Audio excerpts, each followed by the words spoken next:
are you going, mate?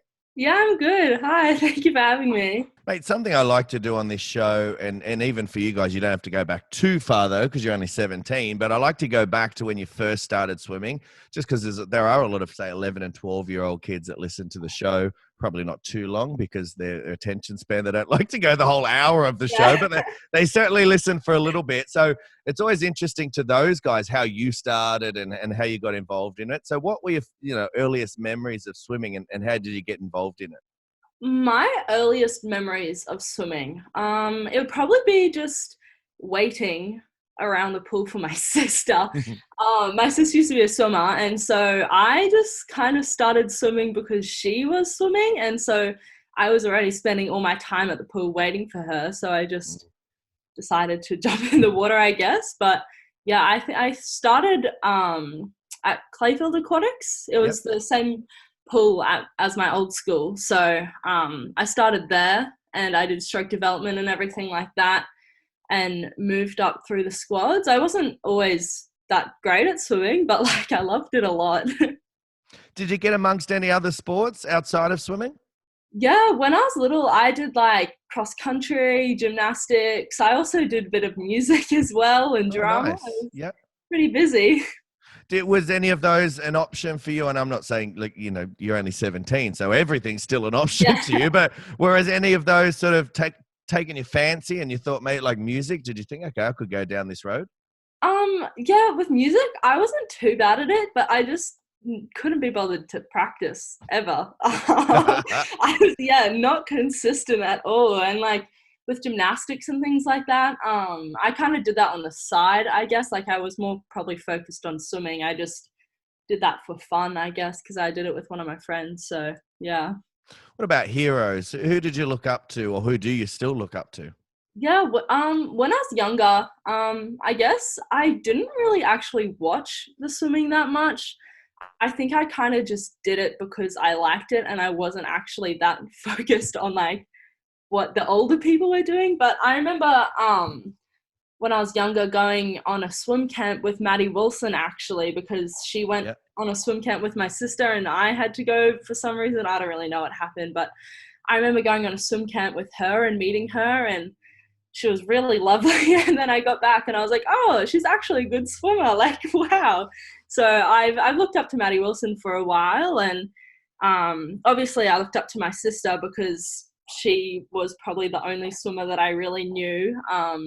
Because obviously I didn't really watch swimming, but Yeah. so yeah, those two would probably be the main ones.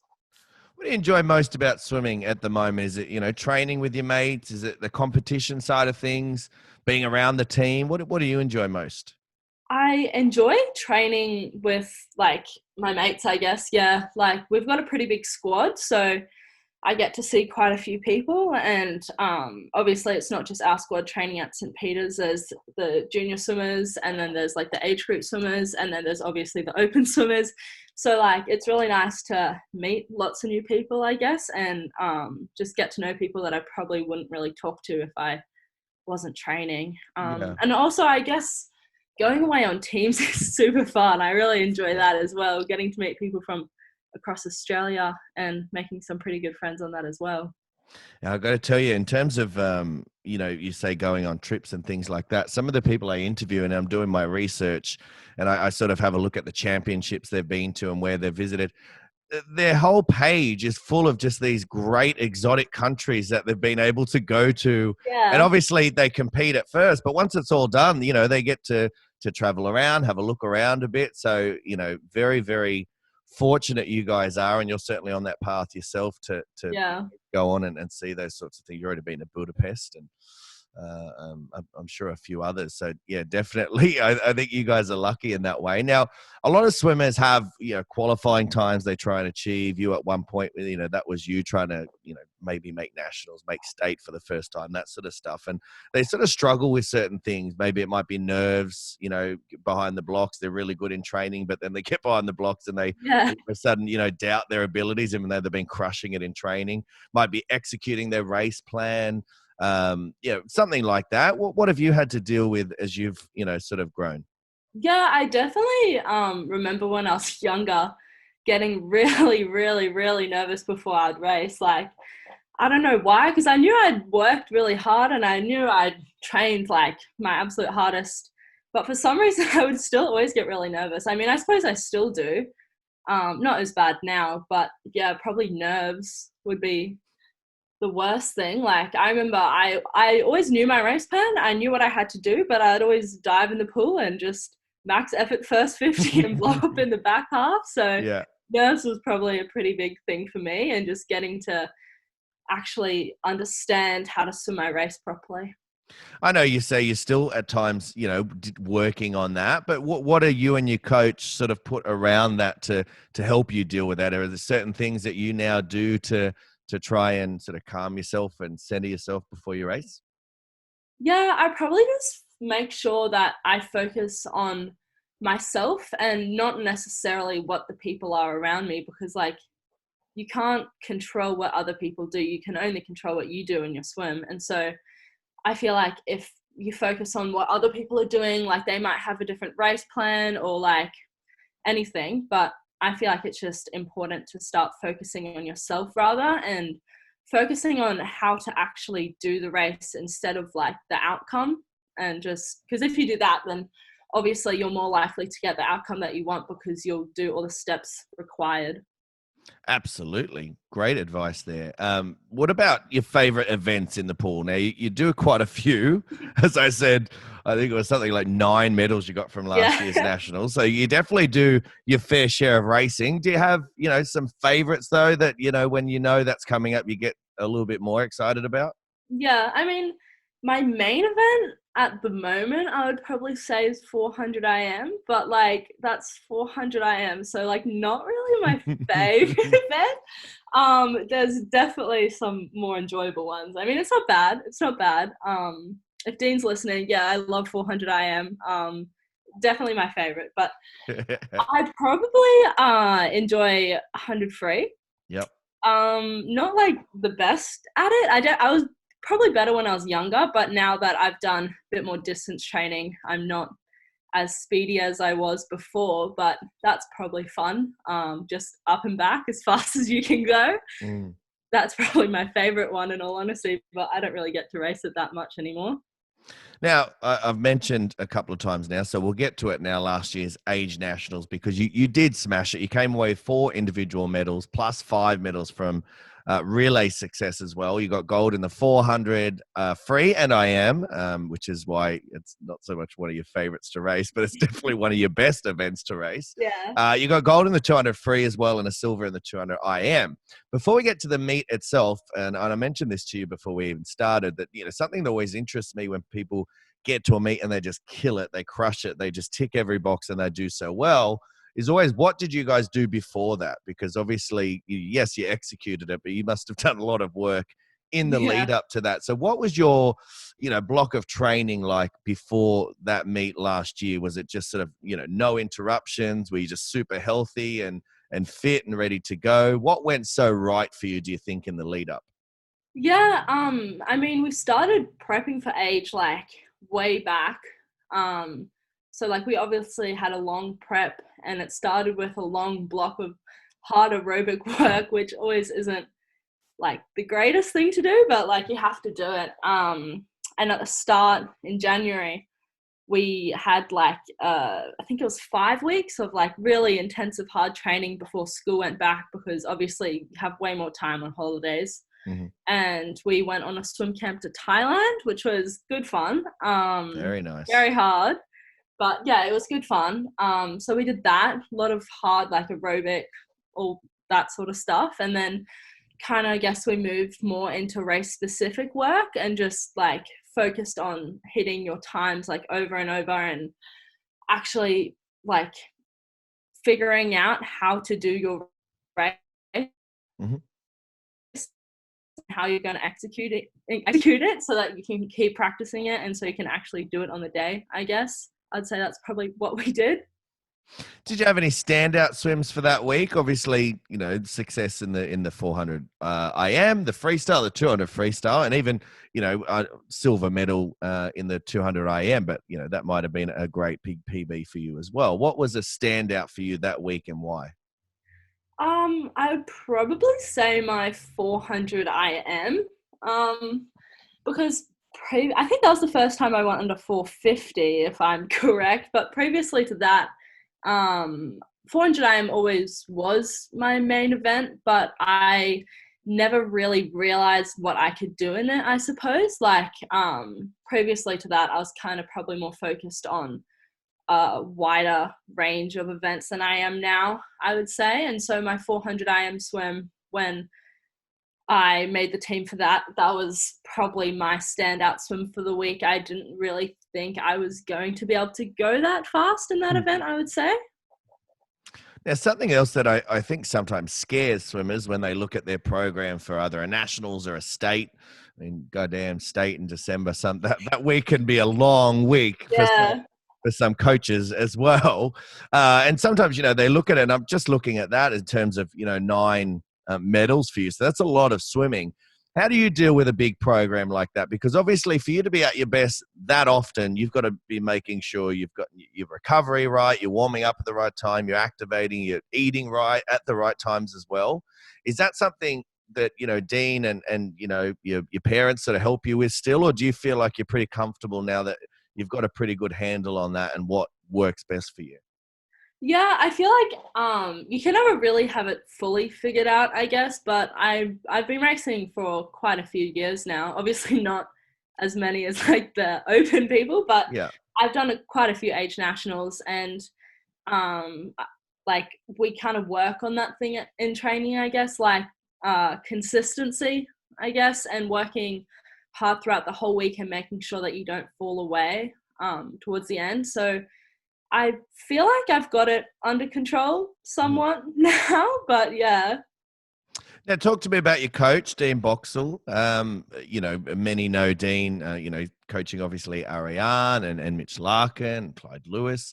How important is Dean, to your success at the moment and helping you grow? And how do you think he helps you most? Obviously, he helps you phenomenally, but what specifically do you think, he does that just really clicks for you that makes it work? Well, I feel like Dean is very creative. Like he comes up with things that I would never think would like work, like in sessions, and I don't even know what else, but he's very creative, and I feel like he makes training very interesting. Mm. And so I feel like that's kind of a main thing. Like I actually want to go to training and I want to work hard because I probably enjoy it. I think. I mean, well, I know I enjoy it, but like that, I think Yeah. that's probably one of the main things. Now, definitely, training alongside, and I'm sure at some points with Ariane, near Mitch Larkin, near Clyde, as I've mentioned, that must be pretty, fortunate for you. You guys are pretty lucky. I mentioned, I think, a Joseph Hampson on not long ago, and he's obviously, gets to be in the pool next to the Campbell sisters and Ellie Cole. So you guys are pretty fortunate in terms of age group swimmers coming through, and you're looking at these guys at the elite level and what they're doing. Do you sort of take some things from what they're doing and see, where they're making their moves? Yeah, definitely. I remember when we first started training with them, I found it so intimidating. I found them so scary. Yeah. But now I've gotten to know them and they're lovely. But I definitely feel like I take away from what they do. Like they're so professional and they always come to training and they get their job done. Most of the time, like they're focused on exactly what they do. And I would have to take away things from them, like whether it's their pre-activation before they get in the water or just the way like their mindset is towards the set and things like that, or if they don't hit their times. Like I know Dean always loves to make Arnie do repeats at the end of a session, and she doesn't complain. She just puts up with it because she knows it's good for her. So I definitely feel like there's always things to take away from them. Now, 2019 Junior World Champs in Budapest. I've had more than a few of you guys on now, so it must have been a great trip for you guys over there. And you definitely kept your good form going from nationals. And I'll get to that in a little bit for with those results. But for all the swimmers out there who may not have been on these teams before, maybe they've just made state at the moment, and that's where they're at. Give us a little insight into what the vibe is over there. How much different is a junior world champs as opposed to say a national age championships? Yeah, I feel like on the junior team, it's super fun because obviously swimming is an individual sport and you're so used to just swimming for yourself. I mean, except if you're a relay, but I feel like when we're on the team, it's like a team, and everyone's there to support each other. We're always in the stands like for each other. So I feel like it's like everyone just kind of comes together a lot more. And I feel like it doesn't really feel like you're there by yourself and you're just swimming for yourself. Like obviously you're swimming for your country and you're swimming for your team. So I just feel like everyone comes together and it's just a really good environment to be in. What was the warm-up pool like? I could imagine it would be pretty busy and there'd be a lot of, languages being spoken around you that you're probably like, Yeah. what'd they play? What'd she just say? Is she talking to me? What was it like over there? Oh, it was so weird. You have to swim on the right hand side of the lane. It was Wow. like, it's so strange. And so, like, you have to turn in the other direction, and it's just running into the lane rope, like, occasionally drifting into the middle and trying to dodge people. And obviously, everyone's got really different warm ups as well. So it's weird. It's weird, but like, I don't know, make it work, I guess. Try driving on the other side of the road. I remember we, for my honeymoon, myself and my wife went to Spain and Portugal and all that sort of stuff. And we thought it'd be a great idea to hire a car and drive everywhere we went, just because we get to see the local people on the way as well. I got there after a few days, but yeah, the first couple of days driving on the wrong side of the road. Not only that, but being on the highway and where I thought the slow lane was actually the fast lane. So I was impeding traffic. So yes, that sounds easy compared to driving, swimming on the wrong side. Now, listen, obviously, racing-wise, you must have been pretty stoked because you were a part of the 4x2 success with the girls grabbing a silver medal. You're also part of a really good relay swim in the 4x1 mix. I think you're in the heats there. But, these must have been some pretty good experiences for you to be at that level. Yeah, definitely. It was so good. And I remember on my first junior team, actually, I made the team for the 4x2. And in the heats, I got my team disqualified. And so it was really good to be able to almost redeem that by swimming the anchor for the 4x2 and actually managing to touch second. So it was a pretty good experience. How'd you manage that DQ? Just got a little bit excited, jumped off a Yeah, I bit got a early? little bit excited. I just decided to jump in a little bit early.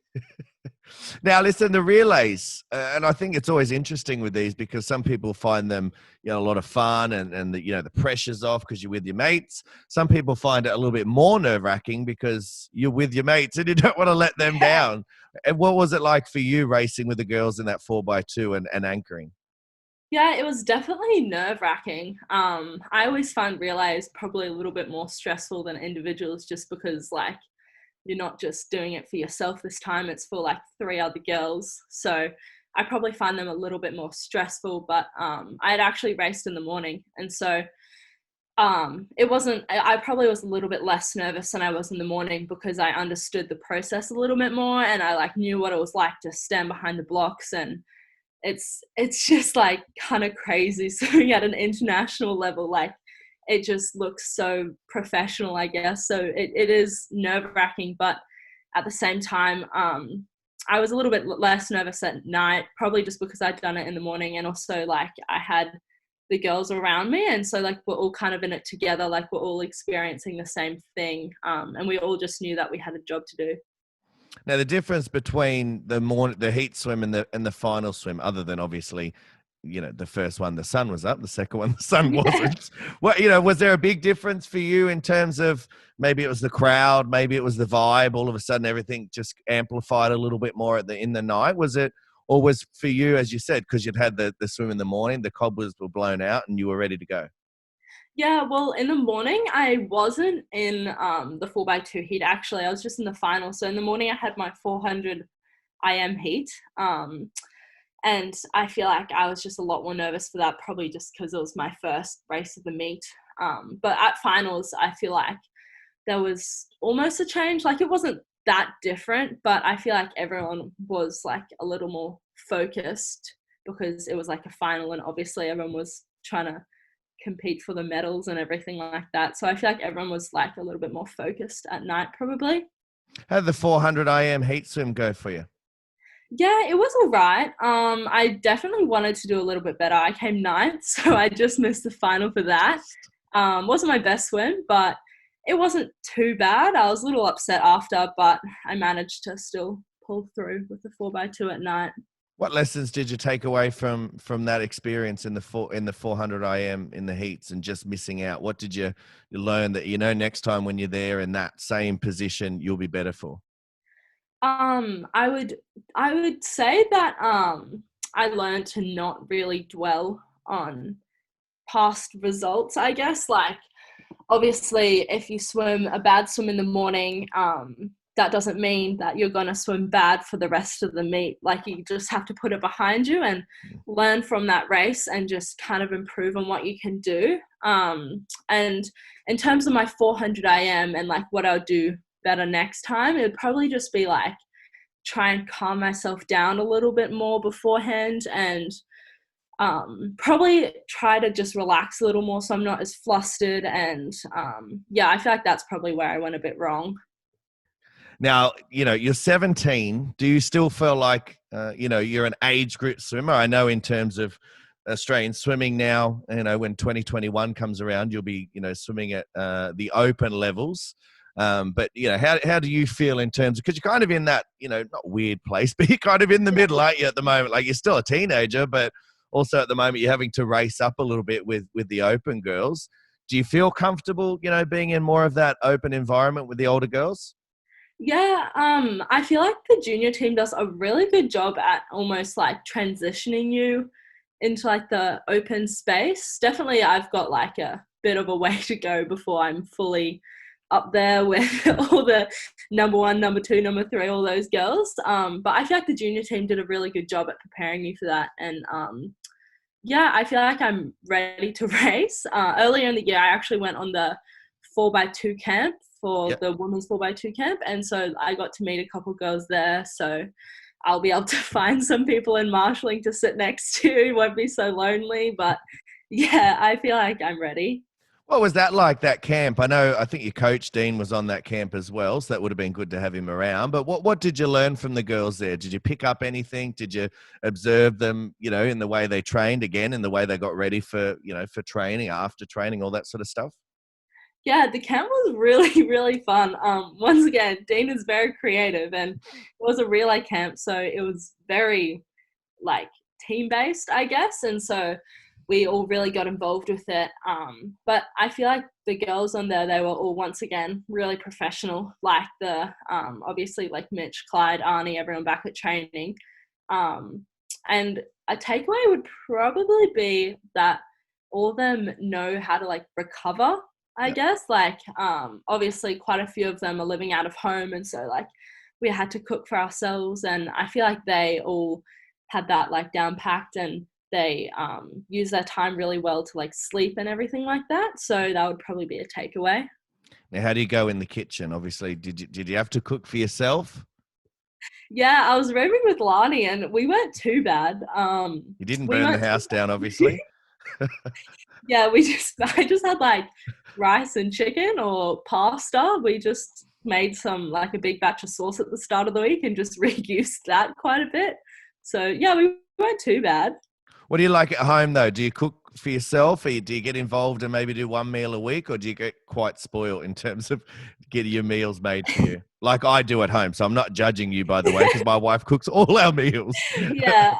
I feel like I am quite spoiled. Like my parents will normally make me dinners if like school's on during the school term, but on holidays obviously like I cook my own breakfast and lunch, and then sometimes I'll cook myself dinner, like if it's a weekend or if my parents are just like no, like I can't be bothered to cook, I'll make my own dinner and things like that. But Yeah.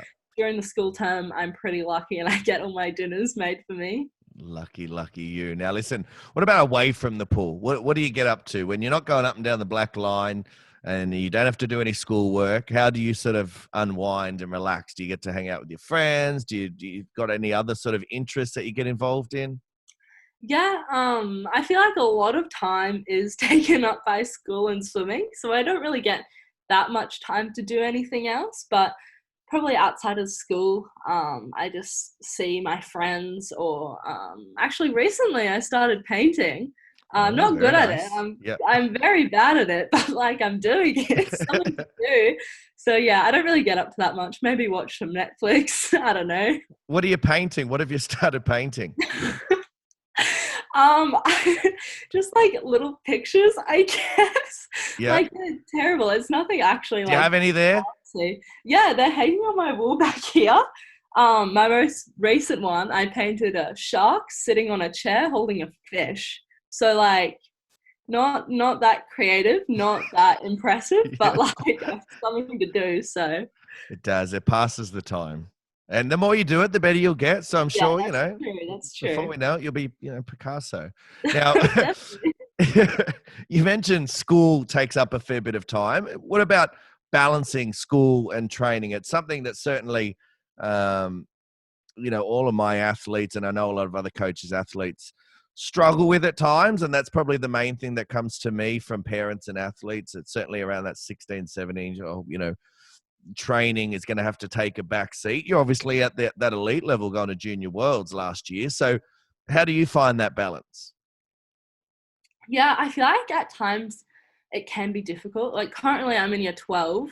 Um, so there's quite a bit of schoolwork, but I feel like at my school they're pretty good with understanding what all the swimmers have to do, because there's quite a few of us at the school. Because yeah, but I feel like I just have to use my time really well.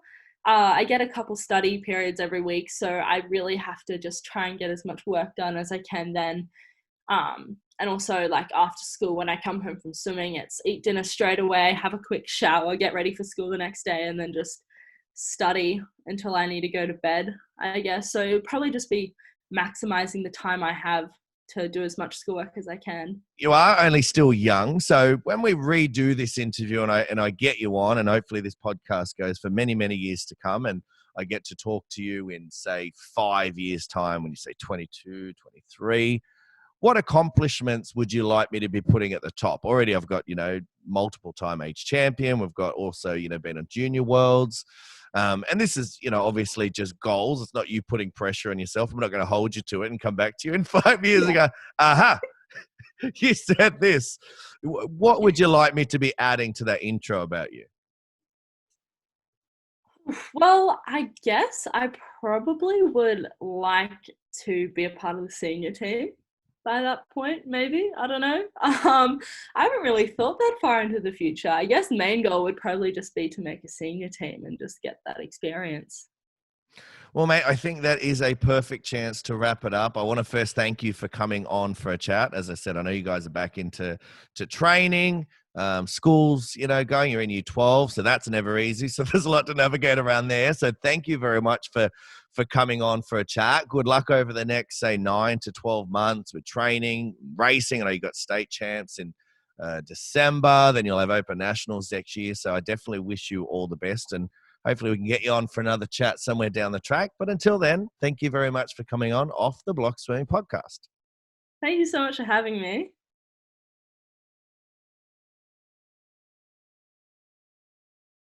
Today's episode of Off the Block Swimming Podcast is proudly brought to you by Arena Australia and Arena NZ.